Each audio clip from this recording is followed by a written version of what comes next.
আল্লাহর নাম নিলে লস না লাভ? লস নাম লাভ জোরে বলেন, কোনো ক্ষতি আছে? তাহলে আরো একবার বলেন, সমস্ত ক্ষমতার মালিক কে? একমাত্র আল্লাহ। আল্লাহ তাআলা সমস্ত ক্ষমতার মালিক। তিনি কেমন ক্ষমতার মালিক? সূরাতুল মুলকের ২য় নম্বর আয়াতে আল্লাহ তাআলা বললেন, আল্লাযী খালাকাল মাউতা ওয়াল হায়াতা লিয়াবলুয়াকুম আইয়ুকুম আহসানু আমালা। আল্লাহু আকবার। আল্লাহ তাআলা বলছেন, তিনি এমন পবিত্র সত্তা, তিনি এমন ক্ষমতার অধিকারী, যিনি খালাকাল মাউতা, মানুষের সৃষ্টি জীবের মৃত্যুকে সৃষ্টি করেছেন।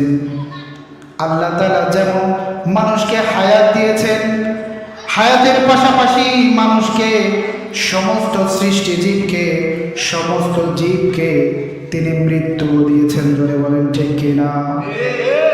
পৃথিবীতে আল্লাহ তাআলা পাঠিয়েছেন, মানুষ শুধু বেঁচে থাকবে, দুনিয়া আসার পরে আর চলে যাওয়া লাগবে না, সারা জীবন এখানে থাকবে অনন্তকালের জন্য। এমন নাকি? জোরে বলেন, এমন নাকি মৃত্যুর মাধ্যমে দুনিয়া ত্যাগ করে অন্য একটা জগতে যেতে হবে? জোরে বলেন, সেই জগতের নাম কি? আখিরাতের জগৎ। সেই জগতের নাম কি? আখিরাতের জগৎ। আল্লাহ তাআলা বলছেন, আমি খালাকাল মাউতা ওয়াল হায়াতা, আমি মৃত্যু এবং জীবন দুটো সৃষ্টি করেছি। এবার বুঝে থাকলে বলেন, আল্লাহ তাআলা আগে বললেন আমি মৃত্যু সৃষ্টি করেছি, আগে কি বলেছেন? মৃত্যু সৃষ্টি করেছি। এরপরে আল্লাহ তাআলা বললেন আমি হায়াত সৃষ্টি করেছি। আগে কি সৃষ্টি করেছেন আল্লাহ তাআলা? জোরে বলেন, মৃত্যু না হায়াত?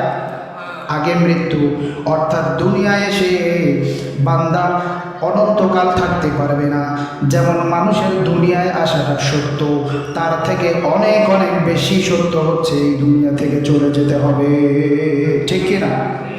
কিন্তু বর্তমান বিশ্বে এই যে যুক্তরাষ্ট্রের একটা বিজ্ঞানী গবেষণাগার আছে, অ্যালকো, কি নাম? অ্যালকো। এই অ্যালকোর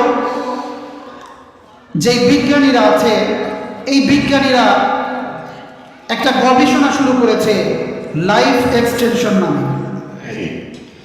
লাইফ এক্সটেনশনের শব্দের অর্থ হচ্ছে মানুষের জীবনের পরিধি বাড়ানো। জোরে বলেন, মানুষের জীবনের পরিধি বাড়ানো সম্ভব? এই গবেষণাগারের মধ্যে মৃত মানুষের বডিগুলো সেখানে জমা করে তারা গবেষণা চালাচ্ছে এবং তারা আশাবাদী এই মানুষ পুনরায় আবার দেহের মধ্যে আবার প্রাণ চলে আসবে। এই প্রাণ আসার পরে দেহগুলো আবার পুনরুজ্জীবিত হবে। জোরে বলেন নাউযুবিল্লাহ। এটা সম্ভব। আল্লাহ তাআলা কোরআনের মধ্যে বলে দিয়েছেন, আমি মানুষের মৃত্যু সৃষ্টি করেছি এবং হায়াত সৃষ্টি করেছি। আল্লাহ তাআলার সাথে পাল্লা দেওয়া চলবে? এই দুনিয়ার বিজ্ঞানীদের গবেষণা যদি সত্য হয়, তাহলে কোরআন কি হতে হয়? মিথ্যা হতে হয়। কোরআনের বক্তব্য কি হতে হয়? মিথ্যা হতে হয়। কিন্তু কোরআনের বক্তব্য সত্য না মিথ্যা? সত্য।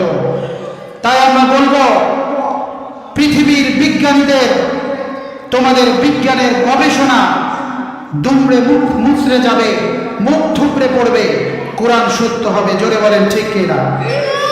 এর জন্য তোমরা যদি কোনো গবেষণার সমাধান চাও, তাহলে নিজেদের গবেষণা রেখে কোরআনে মনোনিবেশ করো। জোরে বলেন ঠিক কিনা? সমাধান চাও যদি জীবনে মরণে, খুঁজে নাও ফিরে চাও চোখ রাখো কোরআনে, ঠিক কিনা? সমাধান চাও যদি জীবনে মরণে, খুঁজে নাও ফিরে চাও চোখ রাখো কোরআনে, তবেই পাবে